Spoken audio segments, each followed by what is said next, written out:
ICU में लेटे कार्तिक को जब होश आया तो उसे तेज दर्द का एहसास हुआ।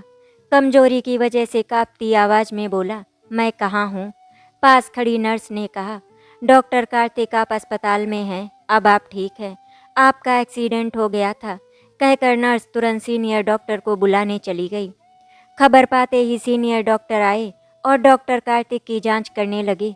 जांच के बाद बोले, डॉक्टर कार्तिक गनीमत है जो इतने बड़े एक्सीडेंट के बाद भी ठीक है।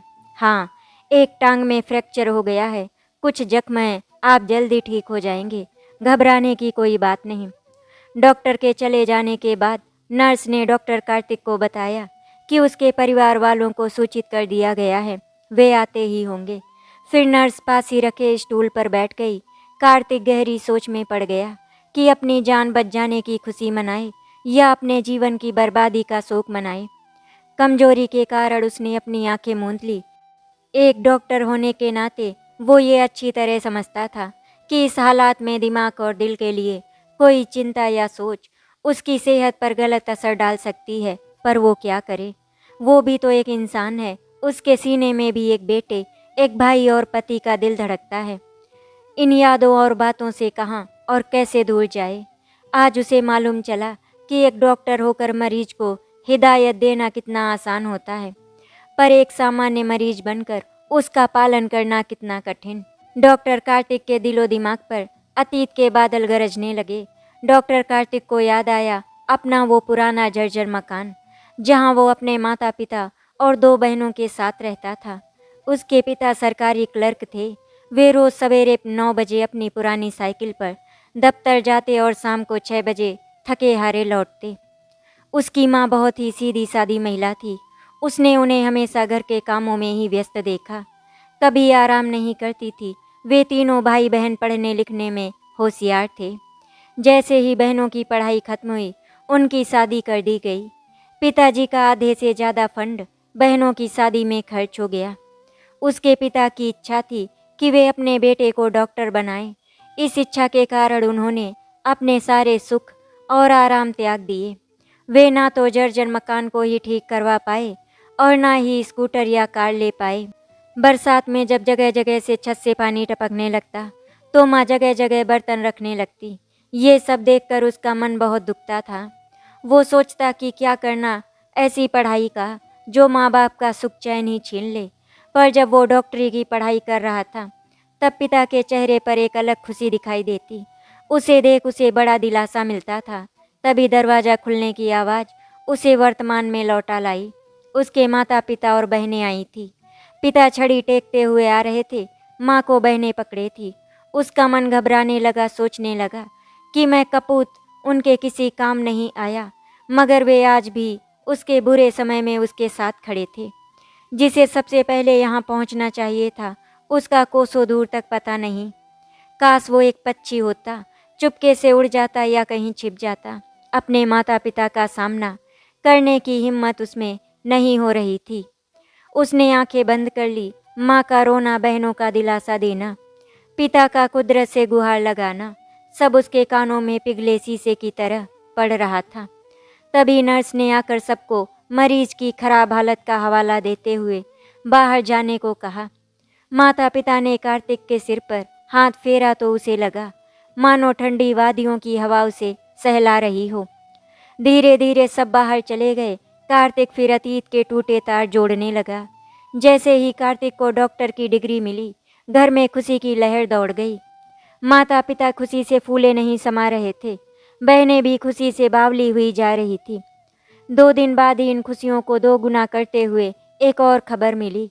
शहर के नामी अस्पताल में उसे इंटरव्यू के लिए बुलाया गया था।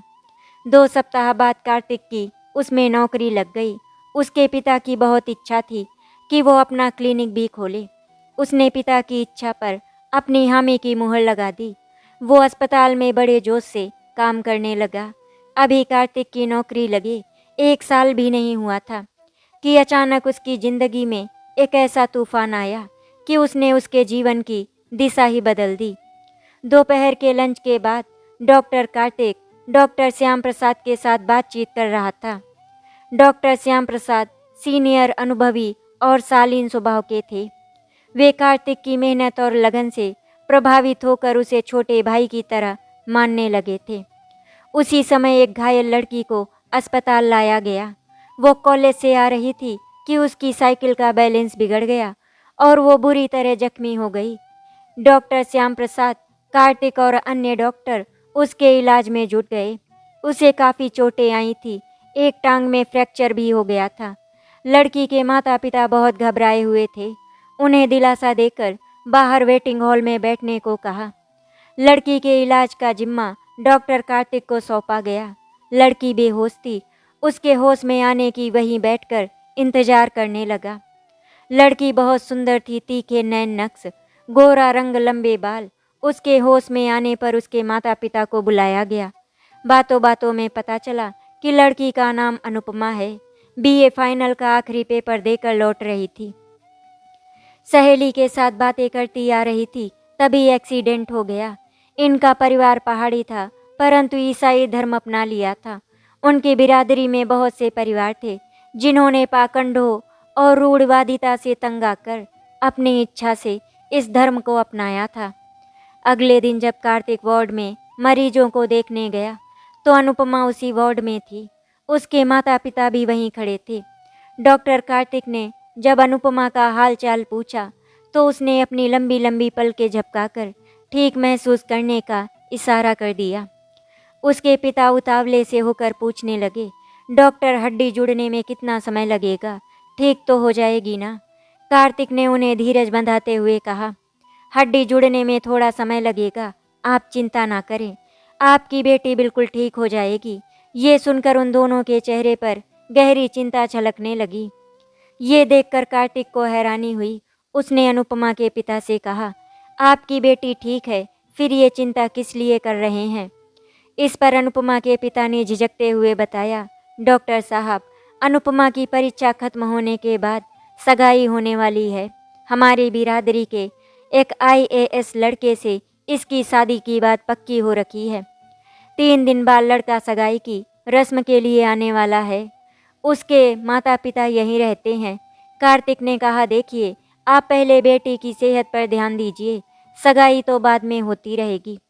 ये कार्तिक अन्य मरीजों का मुआयना कर वार्ड से बाहर जाने से पहले अनुपमा से बोला, मेरे पास कुछ किताबें हैं, आपको भिजवाता हूँ, पढ़ती रहेंगी तो मन लगा रहेगा। आज अनुपमा के होने वाले पति व उसके परिवार वालों की आने की उम्मीद में उसके मम्मी पापा जल्दी आ गए। वे अनुपमा के लिए गुलाबी रंग का सलवार कुर्ता लाए थे। अनुपमा के चेहरे पर भी खुशी झलक रही थी। जल्दी से नर्स को बुलाकर हाथ मुंह धोकर कपड़े बदलकर वो बेसब्री से इंतजार करने लगी। सुबह से शाम हो गई, पर लड़के के परिवार का कहीं दूर दूर तक अता पता नहीं था। कार्तिक जब शाम को वार्ड में आया तो देखा अनुपमा के माता पिता चेहरे लटकाए जा रहे थे। अनुपमा को ये कहकर कि चर्च में जाकर पता करते हैं, शाम को वे वहाँ आएंगे ही। बस सब कुछ ठीक ठाक हो। अनुपमा भी थकावट और चिंता से बेहाल थी। चुपचाप अंदर चादर ओढ़कर सो गई। अगले दिन अनुपमा के माता पिता आए तो उनके चेहरों पर उदासी छाई थी, जैसे अरसे से बीमार हो। कार्तिक वार्ड के अन्य मरीजों को देख रहा था। अनुपमा की माँ आते ही रोज़ भरी आवाज़ में बोल उठी, मैं कहती थी ना कि दाल में कुछ काला है। चर्च में लड़के का परिवार आया था, पर परायों जैसा व्यवहार था। औपचारिक हेलो हाय का जवाब देकर चर्च से निकल गए। तुम्हारा रिश्ता करवाने वाली महिला आशा भी नजरें चुरा रही थी। मैंने पास जाकर पूछा तो बोली, लड़के का परिवार बहुत नीच निकला। जब मैंने अनुपमा के संग सगाई के प्रोग्राम के बारे में पूछा तो अनुपमा के बारे में उल्टा सीधा बोलने लगे कि अनुपमा हाथ छोड़कर साइकिल चला रही थी, कुछ लड़कों के साथ रेसिंग कर रही थी, एक्सीडेंट इसी कारण हुआ। ना भाई ना, मेरे लड़के ने तो साफ मना कर दिया कि उसको ये सगाई नहीं करनी है। कहीं अनुपमा की टांग में फर्क रह गया तो उसकी ज़िंदगी बर्बाद हो जाएगी।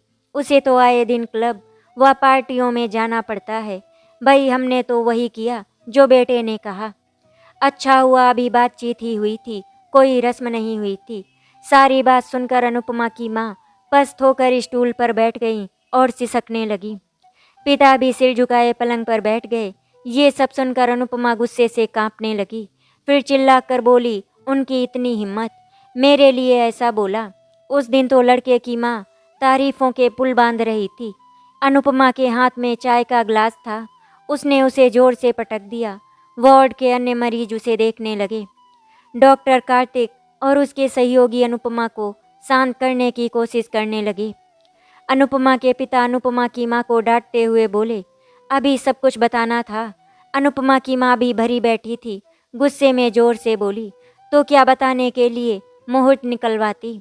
बड़ी मुश्किल से उन्हें बाहर भेजकर अनुपमा को नींद का इंजेक्शन लगाया गया। पल भर में ही सब कुछ घटित हो गया। कार्तिक सोचने लगा, वास्तव में अनुपमा के साथ अन्याय हुआ है। यदि ये एक्सीडेंट शादी के बाद होता तो क्या होता। उसे समाज के ऐसे मतलबी लोगों से नफरत होने लगी। उसे अनुपमा से सहानुभूति सी होने लगी कि अच्छी भली लड़की के जीवन में जहर घोल दिया। अनुपमा अभी इस घटना से उबर भी नहीं पाई थी कि एक और घटना हो गई, जिसने अनुपमा की जीवन धारा को उल्टी दिशा में मोड़ दिया। 2 दिन बाद ही अनुपमा की माँ जब अनुपमा से मिलने आई तो बहुत ही गुस्से में थी। आते ही आओ देखा ना ताओ अनुपमा पर बरस पड़ी। बोली, अनुपमा सच सच बताओ, तुम सचमुच हाथ छोड़कर साइकिल चला रही थी, लड़कों के साथ रेसिंग कर रही थी, सारी कॉलोनी में तुम्हारे ही चर्चे हैं। अनुपमा का दिल पहले ही चोट खाया था। ये बातें उसे नस्तर की तरह चुभने लगी। माँ और बेटी के बीच बहस ने खतरनाक रूप ले लिया। अनुपमा पलंग से उठने की कोशिश में गिर गई। डॉक्टर ने उसे प्राइवेट रूम में शिफ्ट कर दिया। सीनियर डॉक्टर ने अनुपमा के घर वालों पर अनुपमा से मिलने की पाबंदी लगा दी, क्योंकि इसका अनुपमा की सेहत पर गलत असर पड़ रहा था और अस्पताल का माहौल भी बिगड़ रहा था। हाँ, वे अनुपमा का हाल डॉक्टरों से फ़ोन से पूछ सकते थे। शारीरिक और मानसिक चोट ने अनुपमा को बुरी तरह तोड़ दिया था। वो ना तो किसी से बातचीत करती, ना ही दवा व भोजन समय पर लेती। सभी डॉक्टर ने उसे समझाया, पर वो टस से मस नहीं हुई। एक दिन डॉक्टर कार्तिक ने अनुपमा को समझाया, खुदगर्ज लोगों के लिए क्यों अपने तन और मन को कष्ट दे रही है, जो एक दुर्घटना की खबर सुनकर आपसे दूर हो गए। अच्छा हुआ ऐसे खुदगर्ज लोगों से आपका रिश्ता पक्का नहीं हुआ। इसके बाद अनुपमा कार्तिक को अपना मित्र समझने लगी। वो कार्तिक के आने का बेसब्री से इंतजार करती। अब वो कार्तिक को अपने नज़दीक पाने लगी थी। कार्तिक अपने फुर्सत के लम्हे अनुपमा के कमरे में बिताता। राजनीति, सामाजिक समस्याओं, फिल्मों, युवा पीढ़ी आदि के बारे में खुलकर बहस होती। कार्तिक का ऐसे रोज रोज बेझिझक आना और बातें करना अनुपमा के दिल पर लगी चोट को कम करने लगा था। प्लस्तर खुलने में अब कुछ ही दिन बचे थे। अनुपमा के घर सूचना भेज दी गई थी। कार्तिक जब अनुपमा के कमरे में गया तो वो एकाएक कार्तिक से पूछने लगी, क्या आप मुझे कोई छोटी मोटी नौकरी दिलवा सकते हैं। कार्तिक ने कारण पूछा तो वो बोली, मैं अब घर नहीं जाऊंगी। कार्तिक ये सुनकर हैरान रह गया। कार्तिक ने बहुत समझाया कि छोटी छोटी बातों पर घर नहीं छोड़ देते हैं, पर अनुपमा ने एक नहीं सुनी। वो बोली, डॉक्टर कार्तिक, मैं सिर्फ आप पर भरोसा करती हूँ, आपको अपना समझती हूँ, आप मेरे लिए कुछ कर सकते हैं। मैं इस समय आपकी शरण में आई हूँ। कार्तिक गहरी उलझन में पड़ गया, फिर कुछ सोचकर बोला, आपका बीए का रिजल्ट तो अभी आया नहीं है। हाँ, कुछ ट्यूशन मिल सकती है, परंतु तुम रहोगी कहाँ। ये सुनकर अनुपमा बेबसी से रो पड़ी। घर जाना नहीं चाहती थी और कोई ठौर ठिकाना था नहीं। कार्तिक उसे प्यार से समझाने लगा, पर वो जिद पर अड़ गई। बोली, मैं तो आपकी शरण में हूँ, आप मुझे अपना लो, नहीं तो आत्महत्या का रास्ता खुला ही है। और वो कार्तिक के पैरों में झुक गई। कार्तिक बहुत बड़ी दुविधा में पड़ गया। उसने अनुपमा को दिलासा देकर पलंग पर बैठाया और फिर तेजी से बाहर निकलकर डॉक्टर श्याम प्रसाद के कमरे में पहुंच गया। वो उन्हें अपना बड़ा भाई व मार्गदर्शक मानता था। कार्तिक ने अपनी सारी उलझन उन्हें कह सुनाई। सब सुनकर डॉक्टर श्याम प्रसाद गंभीर हो गए। बोले, मेरे विचार से तुम अनुपमा और उसके पारिवारिक झगड़े से दूर ही रहो। अनुपमा अभी नासमझ है, बहुत गुस्से में है, इसीलिए ऐसा कर रही है। जब और कोई सहारा नहीं मिलेगा तो वो खुद ही घर लौट जाएगी। अपनी सगाई ना हो पाने का गुस्सा अपने परिवार पर निकाल रही है। डॉक्टर श्याम प्रसाद की बातें उसके सिर के ऊपर से निकल रही थी, अतः वो वहाँ से चुपचाप चला आया। कार्तिक सोच रहा था कि लड़की बेबस है, दुखी है, बड़ी उम्मीद से उसकी शरण में आई है, अब वो उसे कैसे ठुकरा दे। इसी उधेड़ बुन में वो अपने घर पहुंच गया। कार्तिक को देख माँ और पिता खुश हो गए। माँ जल्दी से चाय बना कर ले आई। कार्तिक गुमसुम सा अपनी बात कहने के लिए मौका ढूंढ रहा था। पिता ने उसका चेहरा देखकर पूछा, कुछ परेशान से लग रहे हो? बस कार्तिक को मौका मिल गया। उसने सारी बात उन्हें बता दी। माता पिता हैरान परेशान उसे देखते रह गए। थोड़ी देर कमरे में सन्नाटा छाया रहा। फिर पिताजी ने चुप्पी तोड़ते हुए कहा, ऐसा फैसला तुम कैसे ले सकते हो? अपने सगे माता पिता को ठुकरा कर आने वाली दूसरे धर्म वाली से विवाह, ये कैसे मुमकिन है? माना वो गरीब है, पर हमारा भी तो कोई मान सम्मान है या नहीं? माँ तो आंसू भरी आंखों से कार्तिक को देखती ही रह गई। उनके इस योग्य बेटे ने कैसा बिच्छू सा डंक मार दिया था। 1 घंटे तक इस मामले पर बहस होती रही, पर दोनों पक्ष अपनी अपनी बात पर अडिग रहे। पिता गुस्से में उठकर जाने लगे तो कार्तिक भी उठ खड़ा हुआ। बोला, मैं नहीं मानता आपके रूढ़िवादी समाज को, आडंबर और पाखंड भरी परंपराओं को। मैं तो इतना जानता हूँ कि एक दुखी बेबस लड़की भरोसा करके मेरी शरण में आई है। शरणागत की रक्षा करना मेरा फर्ज है। कहता हुआ वो बाहर निकल गया। अस्पताल पहुंचकर कार्तिक ने अपने खास 3 मित्रों को बुलाकर उन्हें बताया कि वो अनुपमा से शादी करने जा रहा है। शादी कोर्ट में होगी। ये सुनकर सारे मित्र सकते में आ गए। उन्होंने भी कार्तिक को समझाना चाहा तो वो गुस्से में बोला, तुम सबने मेरा साथ देना है बस, मैं उपदेश सुनने के मूड में नहीं हूँ। विनाश काले विपरीत बुद्धि कहकर सब चुप हो गए। कार्तिक अस्पताल से मिलने वाले क्वार्टर के लिए आवेदन करने चला गया। इस समय उसके दिमाग में एक ही बात चल रही थी कि अनुपमा उसकी शरण में आई है, उसे उसकी रक्षा करनी है। अनुपमा का प्लास्टर खुल गया था। छड़ी की मदद से चलने का अभ्यास कर रही थी। धीरे धीरे बिना छड़ी के चलने लगी। 4 दिन बाद अस्पताल से छुट्टी होनी थी। कार्तिक ने 2 दिन बाद ही अपने मित्रों के साथ जाकर कोर्ट में अनुपमा से शादी कर ली। फिर मित्रों के साथ जाकर घर का कुछ सामान भी खरीद लिया। क्वार्टर तो मिल ही गया था, परंतु कार्तिक के साथ जाकर अपने और कार्तिक के लिए कुछ कपड़े पर्दे वगैरह खरीद लाई।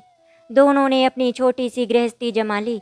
डिस्चार्ज की तारीख को अनुपमा के पिता उसे लेने आए, परंतु जब उन्हें अनुपमा की कार्तिक के साथ शादी की सूचना मिली तो उनके पैरों तले से जमीन ही खिसक गई।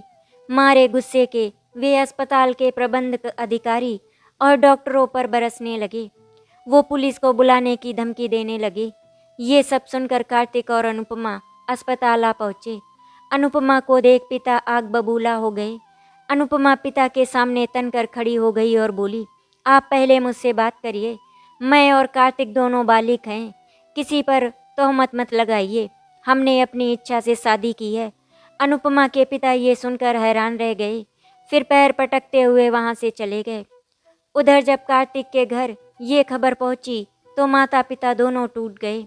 पिता तो सदमे के कारण बुरी तरह डिप्रेशन में चले गए। माँ के आंसू नहीं थम रहे थे। डॉक्टर ने बताया कि मानसिक चोट लगी है, इस माहौल से दूर ले जाएं, तब शायद तबीयत में कुछ सुधार आ जाए। दोनों बहनों ने अपनी बचत से माँ पिताजी का हरिद्वार जाने और रहने का इंतजाम कर दिया। 2 महीने में ही अनुपमा अपनी दिनचर्या से ऊब गई। उसे अपने कॉलेज के लुभावने दिनों की याद आने लगी। कभी खाना बनाने का मूड नहीं करता, कभी दाल सब्जी कच्ची रह जाती तो कभी रोटी जल जाती। उसने कार्तिक के सामने आगे पढ़ाई करने का प्रस्ताव रखा, जिसे उसने तुरंत मान लिया और घर के कामकाज के लिए एक नौकरानी का इंतजाम कर लिया। कार्तिक की सादगी का फ़ायदा उठाते हुए अनुपमा ने अपने परिवार से भी मोबाइल के जरिए टूटे रिश्ते जोड़ लिए। अब वो कभी कभी कॉलेज के बाद अपने मायके भी जाने लगी। कार्तिक इन सब बातों से बेखबर था। वो जी जान से अनुपमा को खुश रखने की कोशिश करता। कुछ समय बाद कार्तिक को लगा कि अनुपमा में बहुत बदलाव आ गया है।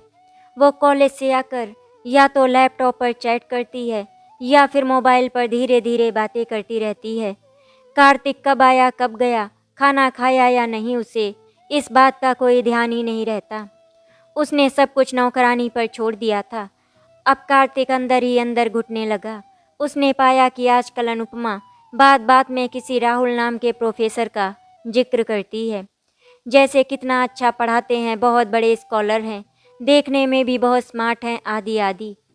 कार्तिक ने कहा, भाई ऐसे सभी गुणों से पूर्ण व्यक्ति से हम भी मिलना चाहेंगे, कभी उन्हें हमारे घर पर बुलाओ। ये सुनकर अनुपमा कुछ सकपका सी गई। समय बीतता गया, अनुपमा की लापरवाहियाँ बढ़ती ही जा रही थी। कभी कपड़े धुले न होते तो कभी घर पर अस्त व्यस्त होता। कार्तिक ने दबे स्वर में आगाह भी किया, पर अनुपमा ने कोई ध्यान नहीं दिया। अनुपमा रात को भी कभी सिर दर्द तो कभी थका होने का बहाना बनाकर जल्दी सो जाती। कार्तिक की नींदें गायब होने लगी। ऐसे उसे लगने लगा कि वो ठगा गया है। अपनी शरण में आई लड़की का मान रखने के लिए उसने अपने माँ बाप, घर बार, बहनों सबको छोड़ दिया, पर उसे क्या मिला? यही सोचते सोचते पूरी रात करवटें लेते बीत जाती है। वैसे तो कार्तिक के जीवन में चिंताओं और तनाव के बादल हमेशा के लिए छा गए थे, परंतु एक दिन तो ऐसा तूफान आया कि उसके जीवन का सारा सुख चैन ले उड़ा। एक दिन डॉक्टर श्याम प्रसाद के साथ कार्तिक एक होटल में गया।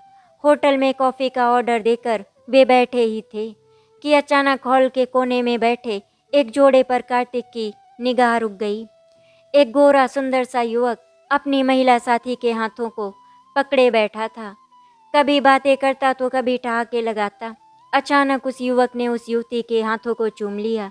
युवती जोर से खिलखिलाकर हंस पड़ी। उसके हंसते ही सारे राज खुल गए। दरअसल युवती कोई और नहीं, अनुपमा ही थी। ध्यान से देखा तो उसकी साड़ी भी पहचान में आ गई। यही साड़ी तो आज कॉलेज जाते समय अनुपमा पहन कर गई थी। कार्तिक का सफ़ेद चेहरा पड़ गया। ये देखकर डॉक्टर श्याम प्रसाद ने भी पलटकर उधर देखा। वे भी अनुपमा को पहचान गए। होटल में कुछ अनहोनी ना हो जाए, इसीलिए वे गुस्से में कांपते कार्तिक को लगभग खींचते हुए होटल से बाहर ले आए। लड़खड़ाती टांगों से किसी तरह कार्तिक कार में बैठ गया। गुस्से से वो अभी तक कांप रहा था। डॉक्टर श्याम प्रसाद उसे अपने घर ले आए। कार्तिक के दिल पर गहरी चोट लगी थी। वो डॉक्टर श्याम प्रसाद से आंखें नहीं मिला पा रहा था। उसके दिल के टुकड़े टुकड़े हो गए, क्योंकि कार्तिक अब अनुपमा को चाहने लगा था। जब कार्तिक थोड़ा नॉर्मल हुआ तो डॉक्टर श्याम प्रसाद ने बड़े भाई की तरह उसकी पीठ पर हाथ फेरते हुए समझाया, कार्तिक, अनुपमा से मैं खुद बात करूंगा। उसने ऐसा क्यों किया, सब कुछ पूछूंगा। कार्तिक, लव मैरिज में दोनों ओर से पूर्ण समर्पण होना जरूरी होता है। 1 महीने में तुम अनुपमा को कितना जान पाए और अनुपमा तुम्हें कितना जान पाई, बस यही पर तुम अपने जीवन की सबसे बड़ी भूल कर बैठे। मैंने तुम्हें आगाह भी किया था, पर तब तुम पर शरणागत का मान रखने, रक्षा करने का भूत सवार था। कार्तिक लज्जित सा उठ खड़ा हुआ। उसे समझ में नहीं आ रहा था कि वो उनकी बात का क्या जवाब दे। डॉक्टर श्याम प्रसाद कार्तिक को उसके घर तक पहुंचा आए। कार्तिक बड़ी बेचैनी से अनुपमा का इंतजार करने लगा। वो अंदर ही अंदर सुलग रहा था। उसने सोच लिया था कि आज अनुपमा से आर पार की बात करेगा। बहुत धोखा दे चुकी है, लेकिन मुझे अब बस और नहीं। अनुपमा रोज की तरह दोपहर बाद घर आई। कार्तिक को घर में देख हैरान हो गई और बोली, अरे आज मैं बहुत ज़्यादा थक गई हूँ, तुम खाना खा लेना, मैं नहा कर आती हूँ। कार्तिक के सब्र का बांध टूट गया। उसने अनुपमा से 2 टूक पूछा, तुम आज कॉलेज के बाद कहीं गई थी? अनुपमा सफ़ेद झूठ बोल गई, अरे आज तो सभी प्रोफेसर आए थे, एक के बाद एक लेक्चर होते रहे। कार्तिक का क्रोध बढ़ता जा रहा था। वो अनुपमा के मुंह से सच सुनना चाहता था, लेकिन अनुपमा ने उसको कुछ नहीं बताया। अनुपमा उठकर जाने लगी तो कार्तिक ने उसका हाथ पकड़ लिया और पूछा, होटल आकाशदीप में कौन बैठा था, तुम या तुम्हारी कोई हमशक्ल? ये सुनकर अनुपमा बहुत ही ज़्यादा घबरा गई। एक पल को तो वो समझ नहीं पाई क्या जवाब दे। फिर बौखला कर चिल्लाने लगी, अच्छा तुम मेरी जासूसी भी करने लगे हो? तुम्हारी सोच इतनी ओछी है कार्तिक, मैं सोच भी नहीं सकती थी। प्रोफेसर के साथ कॉफ़ी पीने चली गई तो कौन सा आसमान गिर गया। अच्छा, कॉफ़ी पीते पीते प्रोफेसर हाथ चूमने लगते हैं, इसमें भी कोई बात नहीं है, ये भी आम बात है। कार्तिक गुस्से में बोले जा रहा था। चोरी पकड़ी जाने पर अनुपमा गुस्से में चीजें उठा उठा कर पटकने लगी। वो चिल्लाते चिल्लाते बोली, मैंने भी कितने संकीर्ण विचारों वाले व्यक्ति से शादी कर ली। वास्तव में तुम मेरे योग्य नहीं हो ही नहीं। मैंने जल्दबाजी में गलत व्यक्ति को चुन लिया, कहकर वो एक झटके से उठी और अपने कुछ कपड़े एक बैग में डालकर खट से दरवाज़ा खोलकर बाहर निकल गई।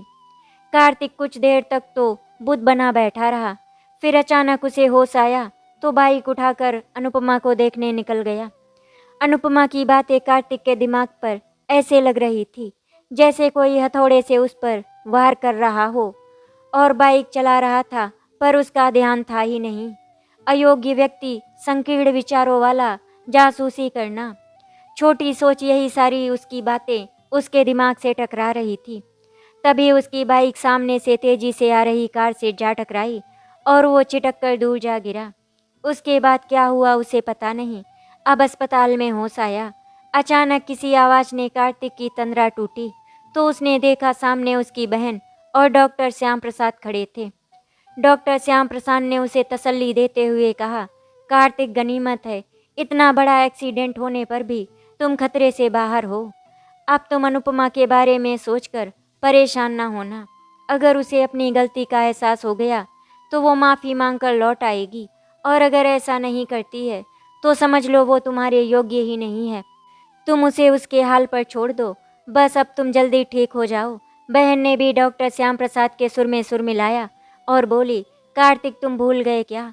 अभी तो तुम्हें अपना घर भी ठीक करवाना है। अभी तो तुमको बहुत कुछ करना है कार्तिक। और हाँ, सबसे ज़रूरी क्लिनिक भी तो खोलना है तुमको।